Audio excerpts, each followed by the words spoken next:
I watched my mom make this delicious and healthy food while growing up.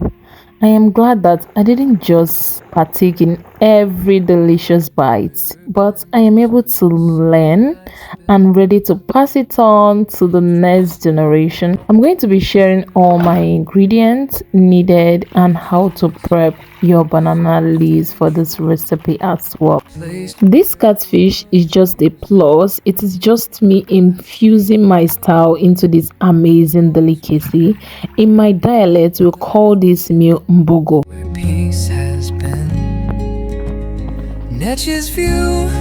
Today, I'm cleaning up my catfish using just hot water because I just noticed I ran out of alum. So I'm going to be guiding you on how to do this with just hot water and your salt. Once your water boils, allow it to sit for 2 minutes before pouring it over your fish. When you pour it in, shake the bowl and make sure the hot water touches every part of the fish very well. Then you can now dilute the hot water with cold water. After that, you can take out your fish and start scraping the slimy coat with the back of your knife. You can as well do that with your fingers. After the first wash, I washed 3 more times and my fish is well cleaned. I went ahead to season my fish with some ginger powder, garlic powder, seasoning cube and some salt for taste.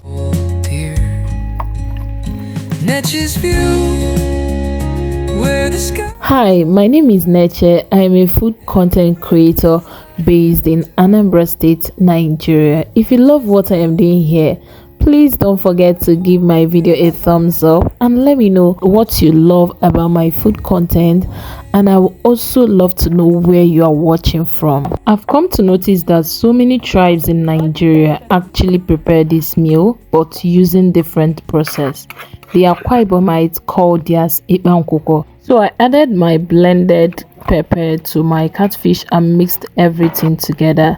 I didn't roast this catfish for long because I'm going to be roasting them again tomorrow. This is going to be our lunch the next day, and because this meal takes longer time to prepare, we decided to start cooking them today. Water yam is the core ingredient for this recipe. I am using 3 sizable water yams because we plenty for this house. Water yam is a very healthy yam with a lower sugar content. Because of that, it is often recommended for people with diabetes. Pulls me in, a life begins where peace has been. Nature's view. I usually cut up my yam in a bigger chunks. That way it is more easier for me to grate it without hurting my hand. This Mbugu is a staple food where I live. Just the way you buy okpa from the market is the same way you can as well buy Mbugu from the market. Few minutes later, the aroma from this fish was already calling my name to take one, take a bite, take one, take a bite. So just singing song in my head. If not for this video, I would have listened to that sweet voice, but I just have to discipline myself. I took off the fish and set them aside. This is where I understand. I hear the call. After thoroughly washing my yam, it is time to grate them.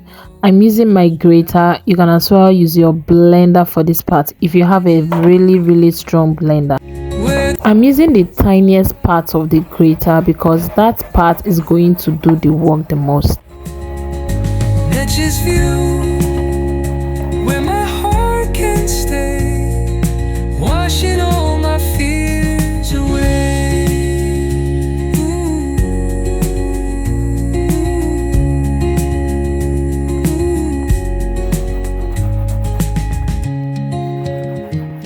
The next thing I want to get ready is my bitter leaves, so I went ahead to wash them thoroughly with salty water as well. This is the part that usually gets people talking. As we all know, bitter leaf is very bitter, as the name entails. People usually get amazed on how we end up using this leaf without washing out the bitterness a little bit. But do not worry, it's not going to be bitter at the end. The result is going to come out amazingly sweet, okay? And true, a place where The next process is getting my banana leaves ready. Firstly, I need to wilt the leaves directly over an open flame. Wilting the leaves makes it flexible and soft. You also notice that it becomes very shiny and smooth looking. This act of wilting it will prevent it from tearing apart when you are folding your leaves. After wilting, I'll cut them into my desired sizes, wash them and set them aside till when I need them.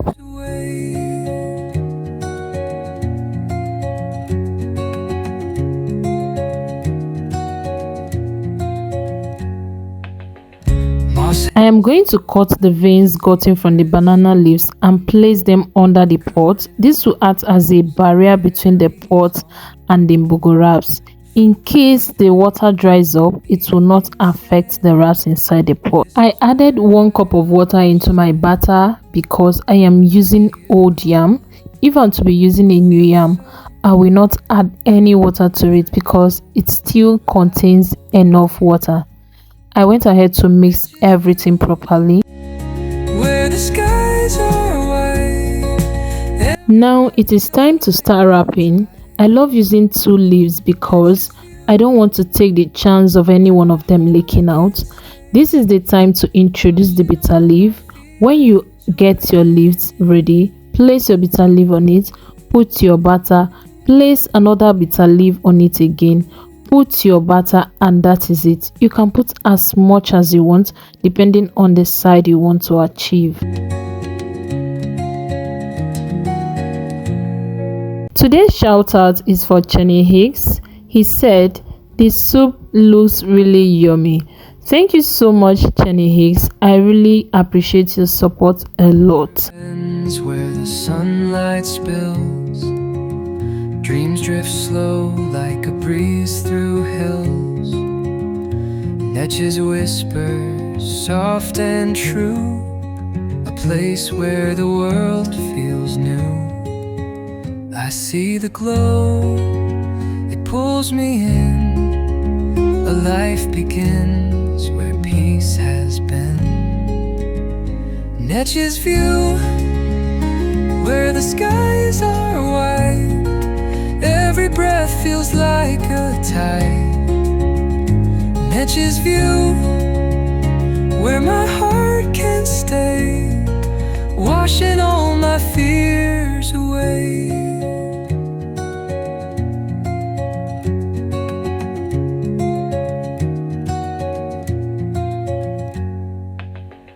Moss hangs low. After putting all the wraps inside the pot, I went straight to place them on fire, added enough quantity of water and started cooking.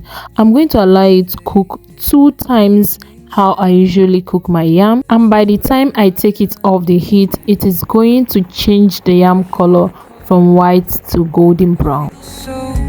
The next morning, I cooked it for just 30 minutes because I had cooked it enough the previous night. I had to make sure it heated up very well because it is best served hot. I had to pound some pepper because the one we pounded yesterday had finished. After that, I started prepping my utazi leaf.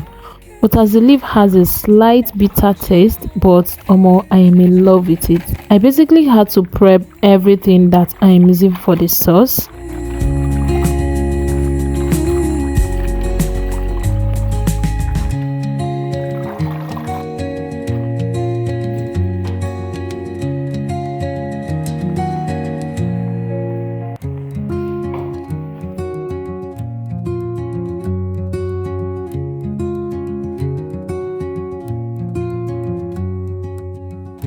River bends where the sunlight spills. Dreams drift slow like a breeze through hills. Netches whisper, soft and true, a place where the world feels new. I see the glow, it pulls me in. A life begins where peace has been. Netches view, where the skies are white. Every breath feels like a tide.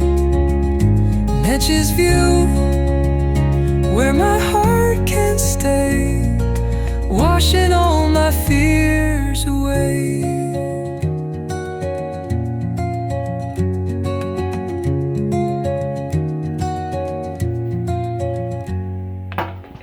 Moss hangs low like a secret song. The current hums, it carries on. Footprints fade in the evening sand. This is where I understand.